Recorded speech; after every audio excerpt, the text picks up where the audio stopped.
नमस्कार साथियों, कैसे हो? आपकी तैयारी ठीक चल रही होगी, लगे हुए हैं आप।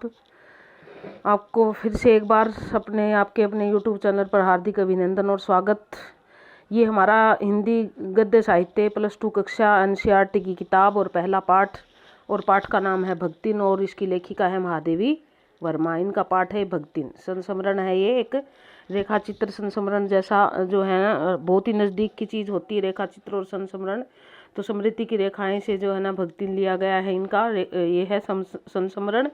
और महादेवी वर्मा के बारे में हम पहले भी पढ़ चुके हैं, थोड़ा सा और देख लेते हैं। 1907 में एक संपन्न परिवार में इनका जन्म फर्रुखाबाद में हुआ था। इनकी आरंभिक शिक्षा मिशन स्कूल इंदौर में हुई थी, और 9 वर्ष की अल्पायु में उन्हें जो विवाह के बंधन में बांध दिया गया था, किंतु विवाह स्थायी नैरस का जल्दी टूट गया और इन्होंने अपनी पढ़ाई लिखाई जारी रखी। और पढ़ते पढ़ते ये जो है 1932 में इलाहाबाद विश्वविद्यालय से संस्कृत विषय से MA की परीक्षा उत्तीर्ण की, और उनकी योग्यताओं से प्रभावित होकर उन्हें प्रयाग महिला विद्यापीठ की प्राचार्य के रूप में नियुक्त किया गया, और उन्हें छायावादी हिंदी काव्य के 4 स्तंभ में से एक माना जाता है। साहित्यिक पुरस्कारों से भी इन्हें सम्मानित किया गया है। 1956 में भारत सरकार ने उन्हें पद्म भूषण अलंकार से सम्मानित किया, और 1983 में यामा संग्रह है उनका, जो 3 संग्रहों का एक संग्रह था, उसके लिए उन्हें ज्ञानपीठ पुरस्कार मिला। और प्रदेश हिंदी संस्थान द्वारा इन्हें भारत भारती पुरस्कार भी दिया गया है उत्तर प्रदेश द्वारा। और उन्हें विक्रम विश्वविद्यालय, कुमायूं जो है ना विश्वविद्यालय तथा दिल्ली विश्वविद्यालय द्वारा D.Litt की उपाधि भी, मानद उपाधि जो है, उससे भी विभूषित किया गया। 11 दिसंबर 1987 को इनका देहावसान हो गया। सारा जीवन जो है इनका छात्र छात्राओं के, पशु पक्षियों के बीच रहा, और इस प्रकार अपने जीवन व्यतीत किया इन्होंने। महादेवी वर्मा के बारे में जो है ना, मेरे बचपन के दिन हमने पहले भी पाठ पढ़ चुके हैं, हम 9th की क्लास में, और वहाँ भी महादेवी के बारे में बहुत कुछ जानना था हमने। अगर आपने पढ़ा होगा वो अगर वीडियो नहीं देखी तो आप 9th के जो बना रखी है मैंने वीडियो, उसके NCERT की में, उसमें जाके देख सकते हो। इनके बारे में बहुत कुछ जानकारी मिलेगी आपको। तो चलिए देखते हैं भक्तिन क्या है। अब इससे पहले इनकी रचनाएं भी देख लेते हैं। रचनाएं क्या है? प्रमुख रचनाएं महादेवी की, इन्होंने कविता, रेखाचित्र, आलोचना, संस्मरण आदि अनेक साहित्य विधाओं पर लेखनी चलाई है। और आधुनिक कवि काव्यमाला का संपादन भी इन्होंने किया। चांद पत्र का भी संपादन किया इन्होंने। और इनकी प्रमुख रचनाएं ये इम्पोर्टेंट है, चांद और आधुनिक कवि काव्यमाला, इनका इन्होंने संपादन किया है। काव्य है इनके निहार, रश्मि, निर्जा, सांदेगी, दीपशिखा और यामा।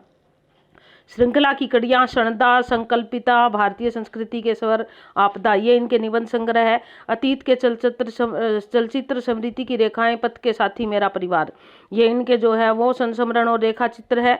इसके अलावा हिंदी, आलोचना, विवेचना, गद्य और विभिन्न काव्य संग्रहों की भूमिकाएं, ये भी इन्होंने आलोचनात्मक ग्रंथ लिखे हैं। यानी कि इन्होंने सभी विधाओं पर लेखनी चलाई है। इनका काव्य और गद्य दोनों ही उच्च श्रेणी के हैं। और महादेवी वर्मा हर एक क्लास में जो है इनका कुछ ना कुछ हमें अवश्य मिलता है, इसलिए इनको बहुत अच्छे से याद करना है। चांद और आधुनिक कवि काव्यमाला का संपादन किया है। इनके रेखा चित्र बहुत ही मशहूर है, बहुत ही फेमस है। बहुत अच्छे रेखा चित्र और संस्मरण दोनों ही इनके उच्च श्रेणी के हैं। अब आइए प्रश्नोत्तर करते हैं, देखते हैं क्या भक्तिन पाठ किस विधा की रचना है, यानी कि वो भक्तिन पाठ किस रचना में संकलित है, यानी कि किस संग्रह में। उनका संग्रह स्मृति की रेखाएं हैं, उसमें संकलित है। भक्तिन किस विधा की रचना है? संस्मरणात्मक रेखा चित्र है ये। यहाँ पर देखिए, अगर रेखा चित्र ना आता, संस्मरण आता, तो भी हम इसको संस्मरण करते। अब यहाँ संस्मरणात्मक रेखा चित्र है, यानी कि संस्मरण भी है और रेखा चित्र, ऐसा जो है ना रेखाओं के माध्यम से ऐसा चित्र अंकित किया है कि हम ऐसे लगता है कि जैसे हम उसको जी रहे हैं। तीसरा प्रश्न जो है हमारा, महादेवी वर्मा का जन्म किस प्रदेश में हुआ था? उत्तर प्रदेश में हुआ था। महादेवी वर्मा ने किस विषय में स्नातकोर की? संस्कृत विद्या में स्नातकोर, यानी MA की जो है ना परीक्षा उन्होंने संस्कृत विषय में की थी। उसके बाद महादेवी वर्मा ने किस विश्वविद्यालय से MA की परीक्षा उत्तीर्ण की? इलाहाबाद विश्वविद्यालय से उन्होंने MA की परीक्षा उत्तीर्ण की, यानी कि इलाहाबाद आ जाएगा यहाँ पे, जो आजकल प्रयाग नाम से जो जाना जाता है। भारत सरकार ने महादेवी को किस पुरस्कार से सम्मानित किया?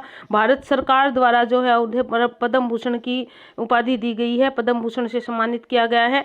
किन विश्वविद्यालयों ने महादेवी वर्मा को? 2 विश्वविद्यालयों के नाम आए थे, विक्रम, कुमायूं तथा दिल्ली। 3 विक्रम विश्वविद्यालय, कुमायूं विश्वविद्यालय तथा दिल्ली विश्वविद्यालय ने इन्हें क्या दी है? D.Litt की मानद उपाधि दी है। 3 विश्वविद्यालयों के नाम है यहाँ पे। अतीत के चलचित्र किसकी रचना है? अतीत के चलचित्र महादेवी वर्मा की रचना है। भक्तिन कहाँ की रहने वाली थी? वह भक्तिन झूसी की रहने वाली थी। बी आएगा इसका ऑप्शन, यानी कि झूसी की रहने वाली थी भक्तिन। अब भक्तिन के बारे में थोड़ा सा बता देती हूँ आपको, इससे पहले कि हम पाठ आगे पढ़ें, थोड़ा सा भक्तिन के बारे में जान लीजिए, क्योंकि भक्तिन का जिक्र आ गया। पाठ का नाम भी भक्तिन है। भक्तिन एक बूढ़ी अवस्था की औरत है और महादेवी वर्मा के पास एक दिन काम मांगने के लिए आती है, और महादेवी वर्मा उसको देखकर पूछती है कि तेरा नाम क्या है। वो नाम नहीं बताती। फिर बाद में महादेवी वर्मा पूछने पर वो अपना नाम लक्ष्मी बताती है, लेकिन वो चाहती है कि ये नाम किसी और के आगे ना बताए, क्योंकि उसको ये नाम अच्छा नहीं लगता। उसका नाम लक्ष्मी देवी पर नाम है, देवी का अपमान मानती है वो, तो इसलिए वो कहती है मुझे इस नाम से ना जाने। तो महादेवी वर्मा ने उसके गले की तुलसी की माला देख के उसका नाम भक्तिन रख दिया, और भक्तिन के नाम से ही वो सारे जो है ना परिसर में विख्यात हुई। महादेव की भूत सेवा करती थी, पढ़ी लिखी नहीं थी, फिर भी ऐसा पांडित्य प्रदर्शन करती थी जैसे पढ़ी लिखी। एक बार महादेवी वर्मा ने अपने सारे नौकरों को कहा तो पढ़ना लिखना सीखे, तब भी वो छड़ी हाथ में लिए दूसरों को पढ़ाने चलती थी, लेकिन खुद नहीं पढ़ती थी और छोटी छोटी चीज़ों का ध्यान रखती थी। महादेवी वर्मा जब लिखने बैठती तो उनके पास क्या क्या चीज़ें चाहिए, क्या उनको चाहिए, सारी चीज़ों का ध्यान रखती थी। इस प्रकार का व्यक्तित्व था। भक्तिन का अपना भी एक भरा पूरा परिवार था। गाँव छोड़ के शहर में आई थी वो। भक्तिन की 3 लड़कियां थी। उसकी बड़ी बेटी का ब्याह तो उसके पति ने कर दिया था। छोटी उम्र में उसके पति की मृत्यु हो गई थी, और फिर उस समय जो ना भक्तिन 29 साल की थी, उसका पति 35 साल का था जब उसके पति की मृत्यु हुई तब। तो छोटी फिर उसके बाद जेठ जिठानियों ने जो है ना उनको सोचा कि भक्तिन दूसरा ब्याह करवा ले और जमीन हमारे हाथ आ जाए, लेकिन भक्तिन नहीं गई, अपनी बेटियों को पाला। अब वो बड़ा जो जमाई था वो जो है ना उसने उसको अपने दूसरे नंबर की बेटी का ब्याह किया, उसको अपने घर पे ही रख लिया। घर जमाई रखना चाहती थी, लेकिन वो जो है ना एक जो जेठ का लड़का जो था उसका साड़ा वो था ऐसे ही तितरबाज, उसके साथ धक्के से जो है ना षड्यंत्र के तहत शादी कर दी। और वो ऐसे ही था जुआरी जो है ना वो क्या करता था, सारे पैसे उड़ा दिए। एक दिन भक्तिन लगान नहीं दे पाई, उसको ना साहब ने धूप में खड़ा किया। ऋषि अपमान के कारण भक्तिन अपना घर पूरा परिवार छोड़कर शहर में आ गई थी और महादेवी वर्मा के पास रहने लगी थी। इस प्रकार भक्ति की कहानी थी भक्तिन की ये। तो देखिए अब आगे देख लीजिए इसमें भक्तिन का सेवा धर्म में किस प्रकार का अधिकार था। बहुत ही जो ना किससे तुलना की करती थी भक्तिन सेवा धर्म में, तो हनुमान जी से करती थी। बहुत इंपॉर्टेंट प्रश्न है। भक्तिन के सेवा धर्म में किस प्रकार का अधिकार था? अभिभाविका जैसा था। वो अभिभाविका की तरह, जैसे कोई वो माता पिता करते हैं ना अपने बच्चों का, इस प्रकार अधिकार के साथ करती थी। भक्तिन का स्वभाव कैसा था? कर्कश और कठोर स्वभाव की थी भक्तिन, क्योंकि वो जो है ना किसी की बात नहीं सुनती थी, अपने मन की करती थी, और बहुत ही जो है ना दबंग किस्म की थी। भक्तिन किसके समान अपनी मालकिन के साथ रहती थी? वो छाया के समान रहती थी अपनी मालकिन के साथ, और भक्तिन को जेल से बड़ा डर लगता था। एक दिन महादेवी वर्मा स्वतंत्रता संग्राम चल रहा था, तो किसी ने कह दिया आपको जेल में जाना पड़ेगा, तो वो बोली मैं भी आपके साथ चलूंगी। कहती मुझे जो है ना जेल से बहुत उसको डर लगता था, लेकिन वो इतना समर्पण था अपनी मालकिन के प्रति, वो भी जेल जाने के लिए तैयार होगी और अपने कपड़े धो धा के बांधने लगी उसमें। लेकिन महादेवी ने कहा कि इसमें 2 जने एक साथ, तुम मेरे साथ नहीं जा सकती, अगर कोई तेरा अपराध होगा तभी जाएगी। तो वो हर तरह से उसके साथ थी अपनी। भक्तिन का विवाह किस गांव में हुआ था? उनका विवाह जो है वो हंडिया गांव में हुआ था। हंडिया। भक्तिन का विवाह किस आयु में हुआ था? छोटी सी उम्र थी भक्तिन की। 5 साल की अवस्था में उसका ब्याह कर दिया था उनके घर वालों ने, यानी कि 5 साल की अवस्था में, 5 वर्ष में। भक्तिन की कितनी जिठानियां थी? भक्तिन की 2 जिठानियां थी, जिसके काले कलूटे बेटे थे, और वो अपने आप को वो बेटे पैदा करके यूं समझती थी हम पता नहीं क्या है। उसके बाद है महादेवी ने भक्तिन के जीवन को कितने परिच्छेदों में विभक्त किया? 4 परिच्छेदों में विभक्त किया है। ब्याह के बाद फिर वो उसके पति था तब, और फिर पति के छोड़ जाने के बाद का जीवन फिर महादेवी के पास कैसे रहा, तो भी 4 भागों में बांटा है। भक्तिन का नामकरण किसने किया था? महादेवी वर्मा ने। भक्तिन का भक्तिन नाम महादेवी वर्मा ने दिया। ससुराल में भक्तिन के साथ सद्व्यवहार इसने किया था। उसका जो पति था वो उसके साथ अच्छा व्यवहार करता था, वो भक्तिन की इज्जत करता था और उसके साथ बड़ा अच्छा व्यवहार करता था। उसने भक्तिन को कभी कुछ नहीं कहा। भक्तिन का मूल नाम क्या था? लक्ष्मीन था उसका मूल नाम, यानी कि लक्ष्मी जिसको कहते हैं, और देसी उसमें वो लक्ष्मीन बोलती थी। भक्तिन के ससुराल वालों ने उसके पति की मृत्यु पर उसे पुनर्विवाह के लिए क्यों कहा था? क्योंकि वो चाहते थे कि वे भक्तिन के घर की संपत्ति और उसके खेत सारा कुछ उनको मिल जाएगा जब वो कहीं और चली जाएगी, तो इसलिए चाहते थे। बी आ जाएगा इसका यहाँ पे। उसके बाद अगला प्रश्न है हमारा, समाज विधवा के साथ कैसा व्यवहार करता है? सामाजिक परंपरा उस समय की, अब तो बहुत फर्क आ रहा है, बहुत परिवर्तन आ गया। अब तो असम्मानपूर्ण व्यवहार करता है। अब इतना नहीं है, बहुत परिवर्तन आया, लेकिन गाँव में अब भी ये चीज़ देखने को मिल सकती है जो पिछड़े हुए गाँव हैं। भक्तिन पाठ के आधार पर पंचायतों की क्या तस्वीर उभरती है। पंचायत गूंगी, लाचार और अयोग्य है, यानी कि जो जैसा दिखाते हैं पंचायत वैसा ही देखती है, अपना जो है खुद का फैसला नहीं देती। जो वर्चस्व वाले लोग होते हैं वो जैसा दिखाते हैं वैसा ही। इस प्रकार का इस पाठ के आधार पे, ये मैं ओवरऑल नहीं कर, इस पाठ के आधार पर पंचायतें गूंगी लाचार, क्योंकि वो जेठ के बेटे को और भक्तिन की बेटी को एक कमरे में बंद कर दिया और गाँव वालों को दिखा दिया और पंचायत ने फैसला दिखाया कि भी इसी के साथ तेरा ब्याह होगा, तो उस आधार पे जो गूंगी लाचार और अयोग्य यानी कि ए आ जाएगा। उसके बाद भक्तिन किस प्रकार का भोजन बनाती थी। भक्तिन जो ना गांव की तरह मोटी रोटी, मोटी दाल इस प्रकार के करके बनाती थी। तो वो जो है सीधा साधा सरल भोजन होता था उसका, सीधा साधा सरल भोजन। भक्तिन में कौन सा भाव प्रबल था, उसमें स्वाभिमान, बहुत ही स्वाभिमानी प्रवृत्ति की थी भक्तिन। स्वाभिमान का भाव कूट कूट कर भरा हुआ था। महादेवी ने लक्ष्मण को भक्तिन कहना क्यों आरंभ कर दिया था, उसके गले की कंठी को देखकर उन्होंने नाम दिया, और भक्तिन नहीं चाहती थी कि उसका नाम लक्ष्मण औरों को पता चले और उसको इस नाम से पुकारा जाए, तो इसलिए उसके गले की कंठी देखकर उन्होंने यह नाम उसे दिया था। भक्तिन के पति का जब देहांत हुआ तो भक्तिन की आयु कितनी थी, 29 साल की थी भक्तिन, सी ऑप्शन आएगा, और उसके पति की आयु 35 साल की थी। तो इस प्रकार करके जो हमारा भक्तिन का पाठ पूरा हुआ है। चलिए आगे चलते हैं। बाजार दर्शन बहुत ही अच्छा पाठ है, इसमें से भी प्रश्न जनेंद्र कुमार का है, जो हमारी औरतों की एक जो नमन स्थिति होती है, जो वो खरीदारी करती है, उसी पर एक ये हंसी मजाक में जो है इस पाठ के बारे में बताया हमारे लेखक ने। तो इससे पहले आगे बढ़ते हैं। उम्मीद है कि आपने इस वीडियो को शेयर भी कर दिया होगा, लाइक भी करा होगा, और इसी प्रकार करते रहिए और प्रोत्साहन बढ़ाते रहिए। और बहुत सारे हमारे ऐसे देखने वाले हैं जो बिल्कुल करते हैं, लाइक और शेयर भी करते हैं, लेकिन कुछ एक बंधु देखते देखते शायद भूल जाते हैं शेयर और लाइक करना, और जो नए बंधु हो वो सब्सक्राइब करना। तो इस बात का थोड़ा ध्यान रखिए, क्योंकि आपका यही शेयर लाइक मुझे प्रोत्साहन देता है। और मेरे पास डेटा जब आता है और उसमें आता है कि 65% ऐसे ही देख के चले जाते, तो फिर थोड़ा यूँ लगता है क्या मेरी वीडियो इस लायक नहीं है। पूरी मेहनत करती हूँ मैं आपके लिए, और आपसे यही उम्मीद करती हूँ, बिल्कुल आप साथ बने रहिए। तो देखिए, श्री जनेंद्र कुमार सुप्रसिद्ध कथाकार थे, किंतु वे उच्च कोटि के निबंध साहित्य भी लिखा उन्होंने। सन 1905 में अलीगढ़ में कोडियागंज नामक स्थान पर उनका जन्म हुआ, ये ध्यान रखना है आपने। उनकी आरंभिक शिक्षा हस्तिनापुर मेरठ में हुई थी, और 1919 में पंजाब विश्वविद्यालय से मैट्रिक परीक्षा के दी। उसके बाद उन्होंने उच्च शिक्षा कर ली और गांधी जी के आह्वान पर पढ़ाई बीच में ही छोड़ के आए, सहयोग आंदोलन में कूद पड़े, ये ध्यान दीजिए। गांधी जी के जीवन दर्शन का उनके जीवन पर बहुत प्रभाव था, उनकी रचनाओं में साफ देखा जाता है। ये इंपॉर्टेंट है ये लाइन, ये गांधी वाली। गांधी जी के जीवन दर्शन से प्रभावित कौन सा कथाकार था, कई बार आ जाता है। जनेंद्र जी ने कथा साहित्य के साथ साथ उच्च कोटि के निबंधों की रचना की है। 1970 में उनकी महान साहित्यिक सेवाओं के लिए भारत सरकार ने उन्हें पद्म भूषण की उपाधि से सम्मानित किया, और दिल्ली विश्वविद्यालय ने भी इनको सन 1973 में डी.लिट की वानद उपाधि से विभूषित किया। साहित्य अकादमी भारत भारती पुरस्कारों से भी इनको सम्मानित किया गया, और 1990 में इनका देहांत हो गया। यानी कि 1905 में जन्मे और 1990 में देहांत होया, 85 वर्ष की अवस्था में ये इस दुनिया से चल बसे। और इस दौरान इन्होंने गद्य साहित्यों पर बहुत अच्छी गद्य लेखनी चलाई, इनकी बहुत कुछ लिखा है इन्होंने। अब क्या क्या लिखा है इन्होंने देख लीजिए इनके लेखन में। परख, सुनीता, कल्याणी, महिलाओं प्रधान जो नाम है इनके, सुनीता, ये देखिए कल्याणी, त्यागपत्र, विव्रत, सुखदा, व्यतीत, जयवर्धन, मुक्तिबोध, ये तो है इनके उपन्यास। इस प्रकार अलग अलग कौन से सबसे पहले परख हुआ था प्रकाशित, और 1953 में जो है वो जयवर्धन और मुक्तिबोध ये प्रकाशित हुए थे। 1953 में इनके 3-4 जो है वो उपन्यास इन्होंने एक साथ प्रकाशित करवाए, तो इसलिए 1953 लिखा हुआ है। कहानी संग्रह इनकी फांसी, वातायन, नीलम देश की राजकन्या, एक रात, दो चिड़िया और पाजेब और जयसंधी, यानी कि बहुत ही इंपॉर्टेंट है। नीलम देश की राजकन्या, वातायन, फांसी, एक रात कई बार पेपर में पूछी जाती है, यूं पूछ ली जाती है किस विधा के अंतर्गत आती है, यानी कि कहानी संग्रह है।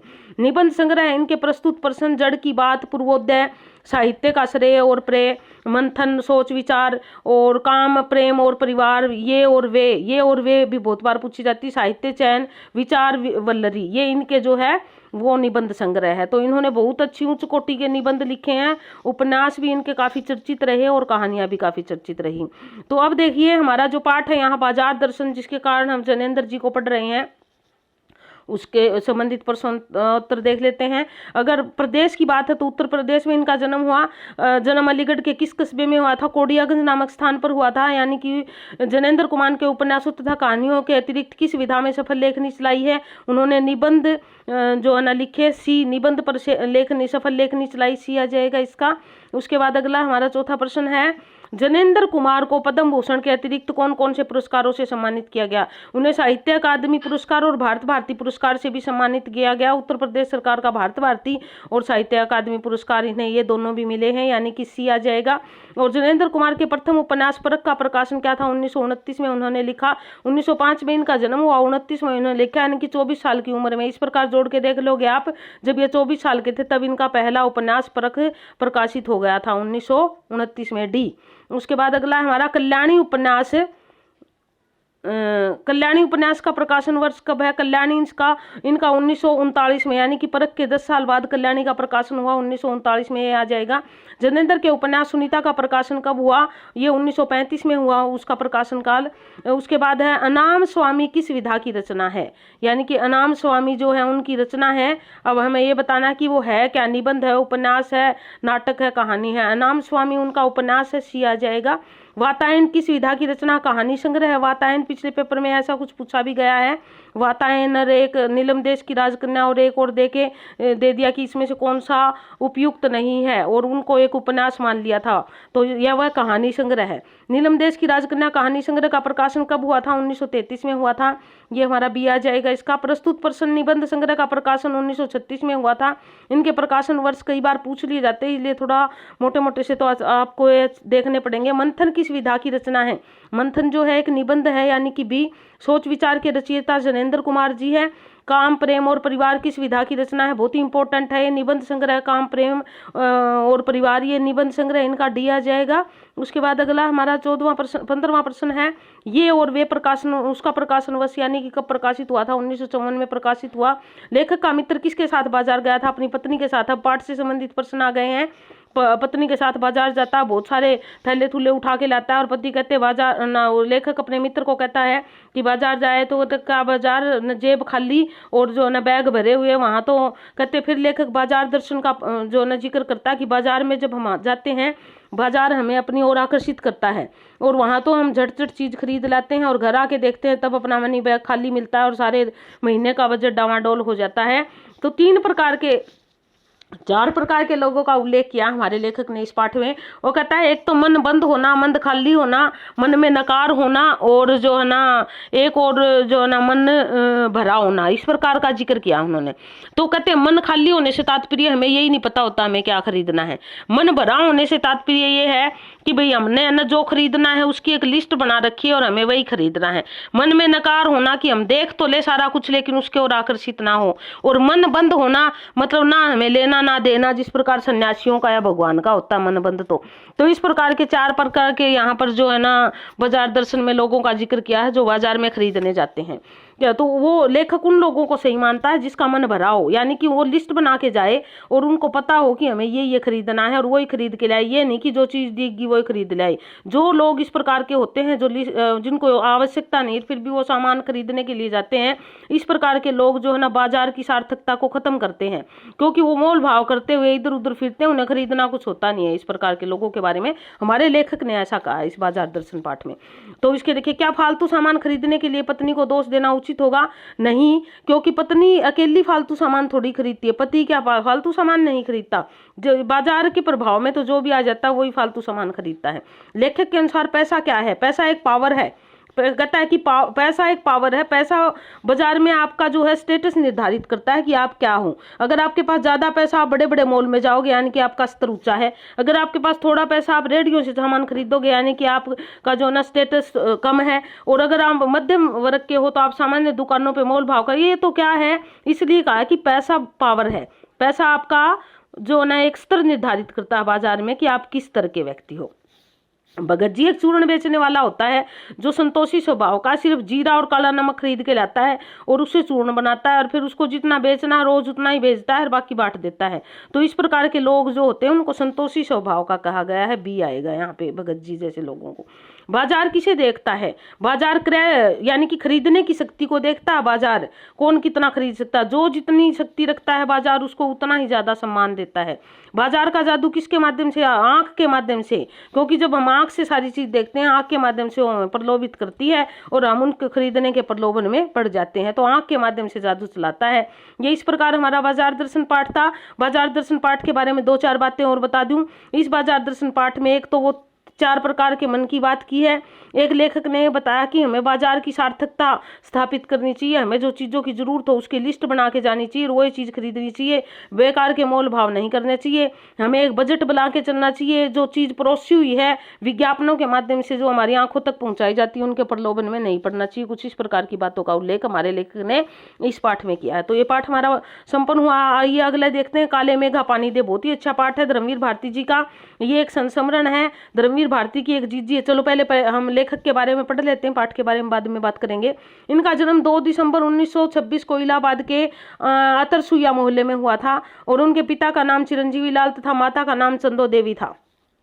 बचपन में ही पिता का असामयिक यानी कि आकस्मिक निधन हो गया था। इस कारण इनको बालकपन में ही जो ना बहुत सारे कष्ट झेलने पड़े थे। धर्मवीर भारती 1942 में उन्होंने कायस पाठशाला में इंटर कॉलेज में इंटर की परीक्षा पास की। उसके बाद उन्होंने स्वतंत्रता आंदोलन में भी भाग लिया, जिसके कारण उनकी पढ़ाई 1 वर्ष के लिए रुक गई थी और 1945 में प्रयाग से बीए परीक्षा की और सर्वाधिक अंक प्राप्त करने के कारण इन्हें चिंतामणि घोष मंडल, बहुत ही इंपॉर्टेंट है दोस्तों, ये कुशागर बुद्धि थे, बहुत मतलब गोल्ड मेडलिस्ट रहे और इसके कारण इन्हें चिंतामणि घोष मंडल जो है ना पदक मिला था। सन 1947 में उन्होंने हिंदी में एमए की परीक्षा उत्तीर्ण की और 1954 में उन्होंने सिद्ध साहित्य पर पीएचडी की, यानी कि डॉक्टर धर्मवीर भारती। और प्रयाग विश्वविद्यालय में ही क्या हुए, ये लेक्चरर नियुक्त हो गए, प्राध्यापक। शीघ्र ही इन्होंने धर्मयुग पत्र जो था, बहुत नाम जुड़ा है इनका, धर्मवीर भारती का धर्मयुग के संपादक बन गए और 1961 में इन्होंने कॉमनवेल्थ रिलेशन कमेटी के निमंत्रण पर इंग्लैंड की यात्रा की। किस पे? कॉमनवेल्थ रिलेशन कमेटी के आह्वान पर उन्हें पश्चिमी जर्मनी जाने का मौका मिला। सन 1960 में भारतीय दूतावास के अतिथि बनकर इंडोनेशिया, थाईलैंड आदि की यात्रा की और उसके बाद आगे चलकर उन्होंने भारत पाक युद्ध में बांग्लादेश की गुप्त यात्रा की और धर्मयुग पत्र में युद्ध के रोमांच का वर्णन किया। रेडियो, उस समय ये रेडियो के माध्यम से भी इन्होंने लाइव टेलीकास्ट युद्ध का सुना था। वो पहला जो ना लाइव टेलीकास्ट था, जब लोगों ने सुना था युद्ध के बारे में इन्होंने बताया था और रोमांचिक वर्णन किया इन्होंने बांग्लादेश और उसका। साहित्यिक सेवाओं के कारण 1972 में भारत सरकार ने उन्हें पद्मश्री से सम्मानित किया। 5 सितंबर 1997 को इनका निधन हो गया, यानी कि 5 सितंबर 1997 को इस दुनिया से या हमारे बीच से चले गए। अब देखिए, जन्म इनका हुआ था 1926 को और मृत्यु हो गई इनकी 1997 को। तो आप अब लगा लीजिए कि कितने साल जिए ये, यानी कि 70 और 71 साल जो है इनका जीवन रहा। तो ये देख लीजिए, ठीक है। तो आगे चलिए, अब देखते हैं हम प्रमुख रचनाएं हैं इनकी। धर्मवीर भारती की प्रमुख रचनाएं इस प्रकार है। दूसरा सप्तक में इनकी कविताएं छपी थी। ठंडा लोहा बहुत ही इंपॉर्टेंट है इनकी। 7 गीत वर्ष, कनुप्रिया। उपन्यास इनके हर बार किसी न किसी पेपर में आपको मिलते हैं। गुनाहों का देवता और सूरज का 7वां घोड़ा। अंधा युग इनका गीति नाटक काफी चर्चित रहा है। मुर्दों का गांव, चांद और टूटे हुए लोग, बंद गली का आखिरी मकान, ये कहानी संग्रह है। ठेले पर हिमालय, कहानी, अनकहानी, पश्यंती, मानव मूल्य और साहित्य। प्रगतिवाद एक समीक्षा इनका आलोचनात्मक ग्रंथ है। नदी प्यासी थी की संग्रह इनका। तो इनकी सारी रचनाएं इंपॉर्टेंट है, बहुत अच्छे से याद करनी पड़ेगी। इनके गीति नाट्य और उपन्यास तो बहुत बार पेपरों में पूछे जाते हैं। तो चलिए जी, अब धर्मवीर भारती का यहाँ पर संस्मरण जो था हमारा, काले मेघा पानी दे, उसी के माध्यम से। धर्मवीर भारती के पिता का नाम चिरंजीवी लाल था, यानी कि ये भी आ जाएगा हमारा। धर्मवीर भारती ने किस विश्वविद्यालय से बीए की? प्रयाग विश्वविद्यालय से की। सर्वाधिक अंक प्राप्त चिंतामणि, ये इंपॉर्टेंट है, चिंतामणि घोष मंडल पुरस्कार मिला इन्हें, बी ऑप्शन रहेगा इसका। उसके बाद अगला देख लीजिए, चौथा प्रश्न। धर्मवीर भारती ने किस वर्ष पीएचडी की उपाधि की थी? 1954 में इन्होंने पीएचडी की उपाधि अर्जित की थी, 1954। धर्मवीर भारती ने किस विधा में पीएचडी की? उन्होंने सिद्ध साहित्य पर पीएचडी की थी। सिद्ध साहित्य इनका टॉपिक था जिसमें उन्होंने पीएचडी की। धर्मवीर भारती किस पत्रिका के संपादन किया? उन्होंने धर्मयुग पत्रिका थी, जो बहुत ही जो अनचर्चित पत्रिका थी, उसका उन्होंने काफी समय तक संपादन कार्य किया। धर्मवीर भारती ने इंग्लैंड की यात्रा 1961 में की। उसके बाद ये किसके आह्वान पर की? पीछे हमने पढ़ा था, अगर आपको ध्यान हो तो। उसके बाद अगला है हमारा धर्मवीर भारती का दूसरा सप्तक की कविताएं। दूसरा सप्तक कब प्रकाशित हुआ था? दूसरा सप्तक 1951 में हुआ था। पहला 1943, दूसरा 1951, तीसरा 1959 में, तो इस प्रकार दूसरे में 1951 में इनकी छपी थी। ए आएगा इसका। ठंडा लोहा का प्रकाशन कब हुआ था? 1952 में ठंडा लोहा का प्रकाशन हुआ इनका। उसके बाद गुनाहों का देवता किस विधा की रचना है? सूरज का सातवां घोड़ा और गुनाहों का देवता, दो इनके क्या है? उपन्यास है। तो ये उपन्यास विधा की। थैले पर हिमालय एक निबंध संग्रह है इनका, ए आ जाएगा। मानव मूल्य और साहित्य किस विधा की रचना है? मानव मूल्य और साहित्य भी इनका निबंध संग्रह है, यानी कि निबंध आ जाएगा, सी। नदी प्यासी थी किस विधा की रचना? यह एक एकांकी है, एकमात्र एकांकी इनका नदी प्यासी थी। उसके बाद अगला है पद्मश्री के अतिरिक्त धर्मवीर भारती को किन किन पुरस्कारों से सम्मानित किया गया है? अब ये व्यास यहाँ पर जितने दिए हैं उनमें से व्यास सम्मान है, व्यास सम्मान से दिया। प्रेमचंद, कबीर और ज्ञानपीठ इन्हें नहीं मिला, व्यास सम्मान मिला है इन्हें। उसके बाद आगे देखिए, धर्मवीर भारती पर बचपन में किसके संस्कार थे? उनके आर्य समाज के संस्कार। वह देखिए युवा कुमार आर्य सभा के सदस्य थे और इस कारण जीजी की बात नहीं मानते। क्या होता है, जब बारिश नहीं आती ना, कुछ बच्चे नंग धड़ंग होकर सिर्फ लंगोट सा बांध के निकलते हैं और वो पानी मांगते हैं, काले पानी दे गुड़ धानी दे, इस प्रकार करके, और फिर लोग है ना उनके ऊपर पानी फेंकते हैं और फिर गलियों में कीचड़ हो जाता है। तो कुछ लोग उनको मेंढक मंडली कहते हैं, उनको पसंद नहीं करते। और जब वो उनके आते हैं ना दरवाजे पे, तो वो उसकी जीजी भी कहती है, वो अपनी बहन एक परिवार की है, बड़ी बहुत, माँ के जितनी उम्र की थी, जिनके पास वो रहते थे, वो कहती तू भी पानी फेंक क्या, लेकिन वो नहीं जाता फेंकने के लिए, क्योंकि लेखक को अच्छा नहीं लगता। वो जो ना वैसे भी आर्य समाज से काफी प्रभावित था, क्योंकि उनकी माँ आर्य समाजी थी और कुमार सभा का जो है ना वो उपमंत्री भी था।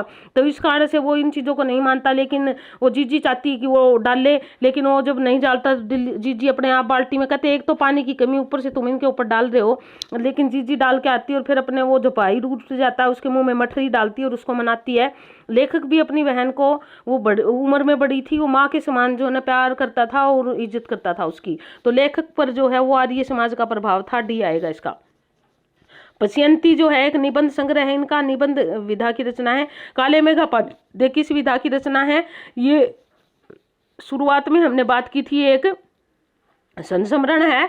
इंद्रसेना द्वारा जल का दान मांगने पर लेखक क्या कहता है? अंधविश्वास कहता है, कहता है कि ये तो अंधविश्वास है, पानी को और खराब कर रहे हो।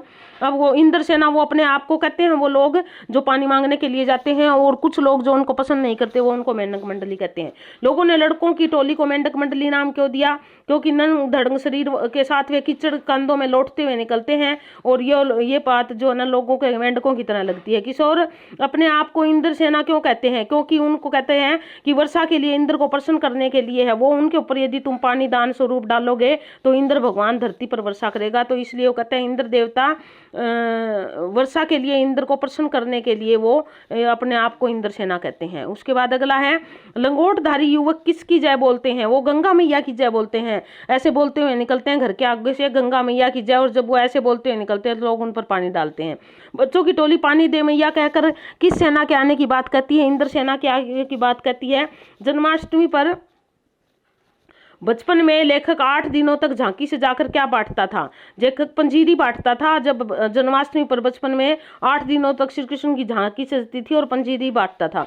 हर छठ पर लेखक छोटी रंगीन कुल्हड़ियों में क्या भरता था? भूंजा भरता था, यानी कि भूंजा क्या होता है, जैसे खील होती है इस तरह से, तो भूंजा आएगा यहाँ पर ए। उसके बाद अगला है हमारा अनावृष्टि, यानी कि बारिश न होना। अतिवृष्टि होता है बहुत अधिक बारिश, और अनावृष्टि होता है बारिश का ना होना। अनावृष्टि दूर करने के लिए जुटी गांव के बच्चों की टोली से चिढ़ने वाले लोग क्यों उन्हें क्या कहते थे? वो क्या कहते थे? उन्हें मेंढक मंडली कहते थे, और उनको पसंद नहीं करते थे कि वो गलियों में कीचड़ मचाते हैं।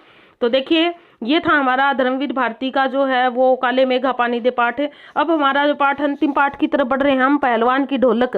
और ये जो हमारे कथाकार जो हैं, उपन्यासकार, आंचलिक उपन्यासकार और कथाकार है फणीश्वर नाथ रेणु, और इनका पाठ है पहलवान की ढोलक। एक अपने आप में एक बहुत ही रोमांचित सा पाठ है।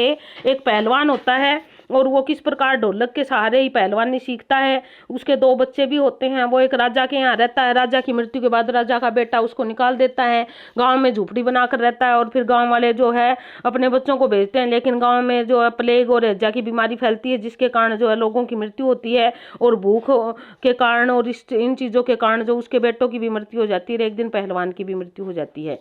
तो इस प्रकार का कुछ पाठ है पहलवान की ढोलक।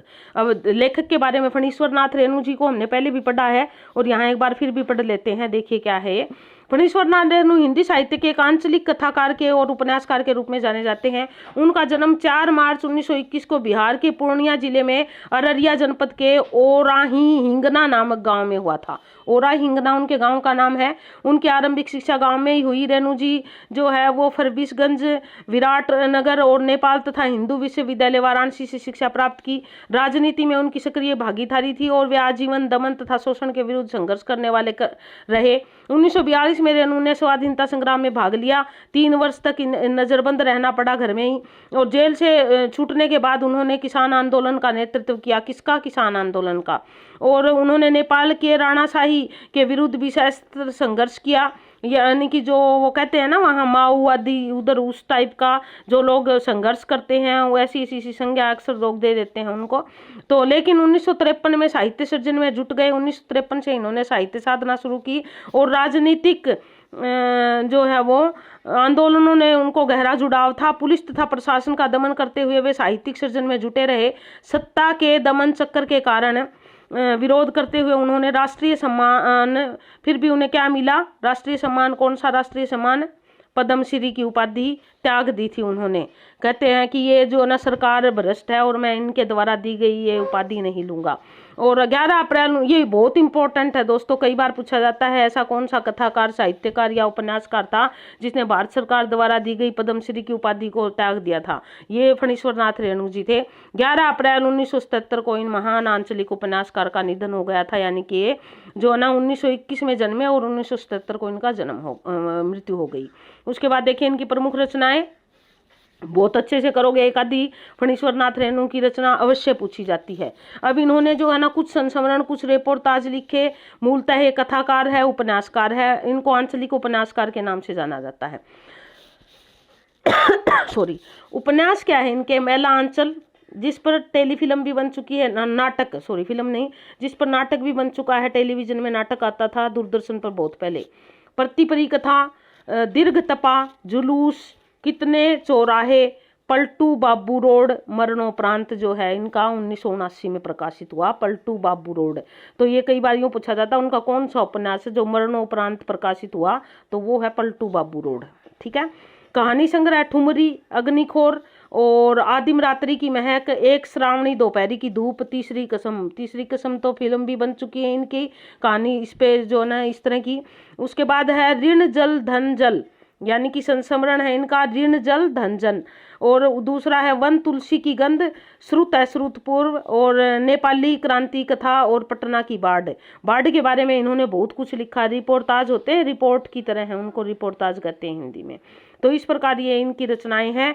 मूलतः जो है ये इनको आंचलिक उपन्यासकार या आंचलिक कथाकार कहा जाता है, क्योंकि इन्होंने ग्रामीण परिवेश से जो है ना चीजें उठाई है जिस पे इन्होंने लिखा है।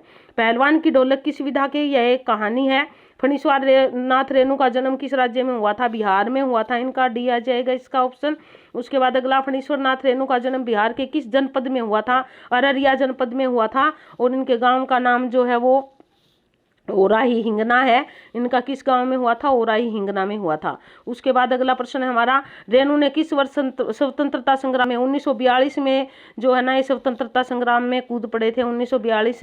रेणु किस विचारधारा के साहित्यकार थे? प्रगतिवादी विचारधारा के साहित्यकार रहे हैं। मैला आंचल का प्रकाशन वर्ष कब हुआ, यानी कि कब प्रकाशित हुआ मैला? तो 1954 आ जाएगा सी हमारा इसका, 1954। कितने चौराहे का प्रकाशन वर्ष क्या है? 1966 में कितने चौराहे का प्रकाशित हुई है। ठुमरी किस विधा की रचना है? ठुमरी कहानी संग्रह इनका, पीछे हमने इनकी रचनाओं में पढ़ा था, कहानी संग्रह है। ठुमरी का प्रकाशन 1957 है। ठुमरी का प्रकाशन। ऋण जल धन किस विधा की रचना? संस्मरण, रिपोर्टाज भी पीछे पड़ गए हैं हमें, ये हमारा क्या है? संस्मरण है। इसमें से कौन सी रचना संस्मरण विधा की है? वन तुलसी की गंध इनका संस्मरण विधा है, यानी कि जो उनका वातावरण था उसके बारे में इन्होंने बताया है कि किस प्रकार वन तुलसी की का महत्व हमारे समाज में है। ठुमरी रेणु की किस कहानी लोकप्रिय फिल्म बनी थी? तीसरी कसम जो है इनकी, जिस पर लोकप्रिय फिल्म बनी थी। पहलवान की ढोलक मुख्य रूप से किसका वर्णन है? लुट्टन पहलवान की जिजीविषा, यानी कि उनके जीने की चाहत और उनकी हिम्मत, उसी का वर्णन है ये। ठीक है। उसके बाद अगला देख लीजिए, लुट्टन कितनी आयु में अनाथ हो गया था? 9 वर्ष की आयु में अनाथ हो गया था और उसका ब्याह भी हो गया था, और लुट्टन को पाला उसकी सास ने। उसकी सास उसको धारोषण दूध पिलाती थी, और पी पी के वो मोटा हो गया, तकड़ा हो गया। और जिस प्रकार वो मोटा तकड़ा होया, उसकी बुद्धि भी थोड़ी थोड़ी वैसे ही थी। और फिर लुट्टन जो है, लोग उसको ताना मारते थे, तो उसने एक दिन सोचा कि मैं पहलवान बनूंगा, इनका बदला लेऊंगा, इसीलिए पहलवान बना। एक दिन मेले में, अखाड़े में जो है, एक पहलवान था, पंजाब का पहलवान, जिसको लोग शेर का बच्चा कहते थे।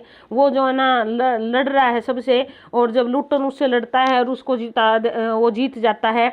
और लुट्टन को ये जीत के लिए प्रेरित करती है, जो वहाँ ढोलक बज रहा था, उसकी आवाज़ ता थिक दा दिखदा दिखदा दिखदा, इस प्रकार की आवाज़ उसको उठा दे पटक दे, उठा दे पटक दे। वो अपने ही शब्दों में उनको जो ना ऐसे लगा रहा है जैसे उसका कोई गुरु उसको जो है ना दाव सिखा रहा है। और इस प्रकार लुट्टन ने जो है उसको हरा दिया, और उसके बाद राजा ने उसको राज पहलवान घोषित कर दिया। और वो राजा के यहाँ रहा कई साल तक, खूब खाया खूब पिया, और उसके 2 बेटे हुए, वो भी पहलवान बन गए। लेकिन राजा की मृत्यु के बाद राजा का बेटा जो था वो आया, उसने राजकाज संभाला, वो विलायत से पढ़ा हुआ था। उसने घोड़े की जो है ना घुड़सवारी की जगह घोड़ों की रेस ने ले ली राजा के पहलवानी की जगह, और उन्होंने पहलवान को निकाल दिया। और पहलवान अपने गांव में आया और वहाँ झोपड़ी बना के रहने लगा। वहाँ इतना खाने पीने को मिला नहीं, लेकिन वो लोगों को, गाँव के बच्चों को पहलवानी सिखाने लगा। लेकिन गाँव में इतना खाना पीना कहाँ था लोगों के पास। वो धीरे धीरे जो है ना फिर एक बीमारी फैली, और उस बीमारी ने सब जो ना मर रहे थे। उस समय पहलवान भी मर गया और उसके 2 बेटे भी मर गए। जब उसके बेटे मरे तो वो रेशमी जांघिया पहन के दोनों बेटों को दोनों कंधों पे रख के जो है ना पानी में बहाया था, नदी में। और इस प्रकार का वर्णन कुछ इसमें है। तो 9 वर्ष की अल्पायु में जो है वो उसका विवाह, अनाथ हो गया था, और उससे पहले उसका विवाह। गांव में कौन से रोग फैले थे? मलेरिया और हैजा फैले थे गांव में, भी आएगा। ढोलक की आवाज़ गांव को क्या करती थी? अब जो गांव के लोग जो रात को न रोते थे, चीखते थे, लेकिन पहलवान रात भर ढोलक बजाता था, और उस आवाज़ को सुन के वह गाँव में संजीवनी की शक्ति का काम करती थी। लुट्टन ने किस पहलवान को हराया था? चांद सिंह पहलवान को हराया था लुट्टन ने चांद सिंह को कहाँ के दंगल में हराया था? श्यामनगर के दंगल में। वहाँ मेला लगा हुआ था श्यामनगर में, और वहाँ के दंगल में उसने लुट्टन पहलवान को हराया था।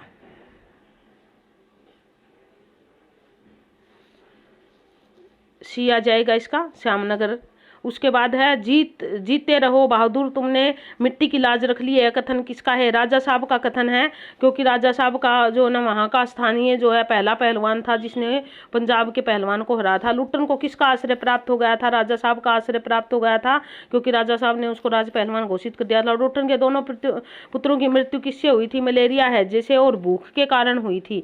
भूखे मरते हुए, वो धरती को खाते हुए मुद्दे होकर के धरती में उनके दांत गड्ढे हुए थे, इस प्रकार उनकी मृत्यु हो गई थी। तो अब देखिए हमारा एक और पाठ है अगला, चार्ली चैपलिन यानी कि हम सब, विष्णु खरे का ये पाठ है।